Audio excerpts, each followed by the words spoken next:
Brother Elijah, thank you for welcoming me to say a word to our parents and students. Dear parents, our students, our staff, teaching staff and non-teaching staff, the principal of this school, God is good. And all the time. So I'm very happy to be here. And first of all, let me introduce my colleague with whom we came from the Netherlands.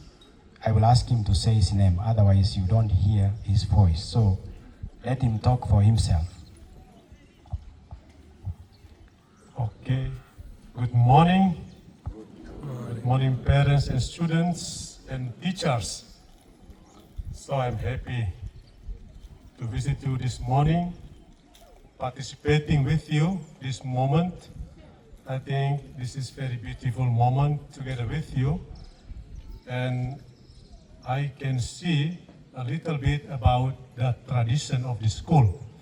Yeah, this is the first time for me to visit the country and also to visit the students, the school here. So I'm very happy together with you. And of course, together with Lawrence, from afar, we try to support you always. And my name is Brother Damasus. I'm from Indonesia, but I'm living and working together with Lawrence in the Netherlands. Thank you so much. Thank you, Brother Damasus. Now, Brother Damasus did not tell us that also he comes from Indonesia, but he was a missionary in Brazil for 15 years. So he has been there working also in the school. He is a teacher by profession. Dear parents, I think the first thing I would like to share with you or talk to you, Brother Elijah said, we are the brothers of Our Lady Mother of Mercy. We are international. And what does that mean? My name is Brother Lawrence Obiko. I am born here in Kenya. And I am now the head of the congregation, which is actually having the headquarters in the Netherlands.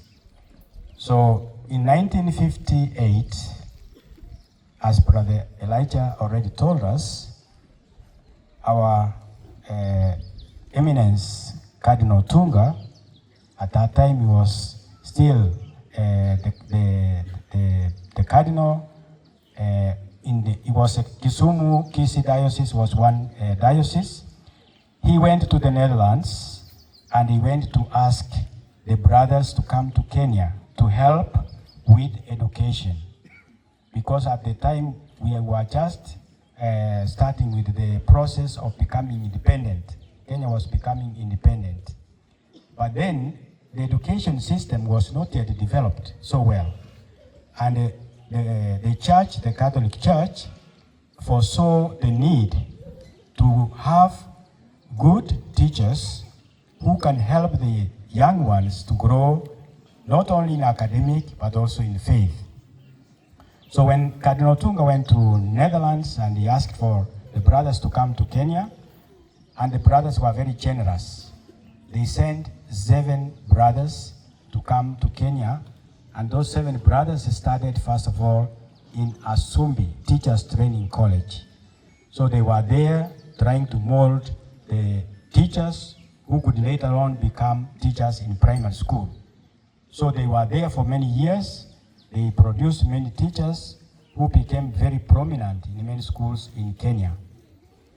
From there, they moved to Nyabruru, where they also started the primary school, but then it was intermediate primary school, boys and girls. So at one point, they said, well, we would like to separate the boys from the girls. So they left the boys in Nyabruru, which is now St. Mary's Nyabruru, and they came to Cardinal Tunga. They started a primary school, which is St. Mary's Boys Boarding in Cardinal Tunga. So for many years, the brothers were in charge of St. Mary's Boarding, and at the same time, when they started a primary school, they thought it is good to start a secondary school so that those who finish from primary school, they can flow on to the secondary school. So when Cardinal Tunga High School started, it started very simple, but over years, it became a very prominent school in the country. It was one of the top schools in Kenya. So for many years, the brothers have toiled and worked hard to produce prominent people in our country. If you look in various levels of administration in our country, you will find students who have passed through Cardinal Tunga High School. Now, it is wonderful to say that I had the opportunity to get also educated in Cardinal Tunga High School. I am an alumni from Cardinal Tunga High School. When I came to Cardinal Tunga High School in 1980, I was so inspired by what I saw the brothers doing. I was feeling like when one day I want also to become a brother. And indeed, the Lord answered my prayer. I joined the brothers, and after my formation, my training, my studies, in 2008, I was sent to attend a big chapter, a general chapter. As a congregation, we have one of the biggest meetings of the congregation is called general chapter. So I went to the general chapter in 2018, and during the general chapter, I was elected as a member of the board. I was one of the board members. So I served in the council for 6 years until 2014. And in 2014, something else happened. There was another chapter. We have a chapter every 6 years. So in the chapter of 2014, I was then elected as the new General Superior. And this was a turning point because for more than 170 years, the leadership was in the hands of the Dutch brothers. So in 2014, that became a new change. I became the first non-Dutch brother to be a Superior General internationally. So this was also repeated in 2021. I was again re-elected for the second time. So brothers CMM, we serve worldwide. We have communities, Netherlands, Belgium, Brazil, Indonesia, East Timor. Here in Africa, we are in Kenya, Tanzania, Namibia, and Zambia. So all these communities in the different parts of the world are under the leadership of the General Board, under the leadership of the General Superior. So we are very happy to say that our charism, our mission is towards the young people. Our main area of apostolate is education. So in many countries where we work, we have schools. Here in Kenya, we have several schools. Indonesia, we have several schools. Brazil, East Timor, and in the Netherlands, we have many, many, many schools. So we are more in that field of education. And we like to keep on working in that field because education is the key that gives you the freedom to the future. I've been interacting with parents in many countries, and there is always one thing I admire about parents. Parents have one thing in common. One thing they have in common is to sacrifice themselves for the sake of their children. The parents will deny himself or herself in order to have the child go to school. So, dear parents, that is wonderful. You are here today to witness these young ones, to support these young ones, because you have denied yourself so that these young ones can also have a future. Without your support, their future is I think it's not possible to see their future. Parents also have one thing in common. They want to see their child get the best. They want to see their child get the best. So you brought your children to this school because you knew here something best is offered. And I'm happy to know that over the last years, this school has been performing very well. I congratulate the parents who have brought their children here. Thank you for bringing your children here. I thank our staff who are working tirelessly to mold, to form these young children, these young boys. I thank the students who are also here willing to learn. And I think the future of our country depends on quality, not quantity.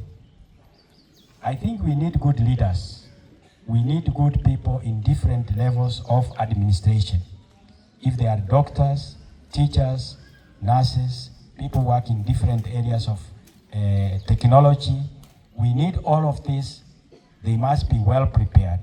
And Brother Elijah said, their being here is to be formed in a holistic way. Not only concentrating on the head, no, they should be also formed physically, mentally, spiritually. So that when they live here, they are different from when they come. So we believe and we trust that these young ones, these young boys, have been well taken care of, spiritually, mentally, and also academically. And we continue to pray especially for these candidates of grade 9 and grade 6. I'm sure that every parent would like to see that their child has passed well. So as we stand here today, we want to pray for you. We want to encourage you. I think some of you can say, well, you have been around for 9 years in the school. You have been very well prepared. I think now it is time to show what you have been prepared. One or two things I would like to remind the grade 9 and grade 6. There is no reason to start panicking when you are going to do your exam, because you have been prepared for it. Actually, you should be there confident, you should be there courageous, and you should go out of that classroom saying everything is okay, I've passed everything.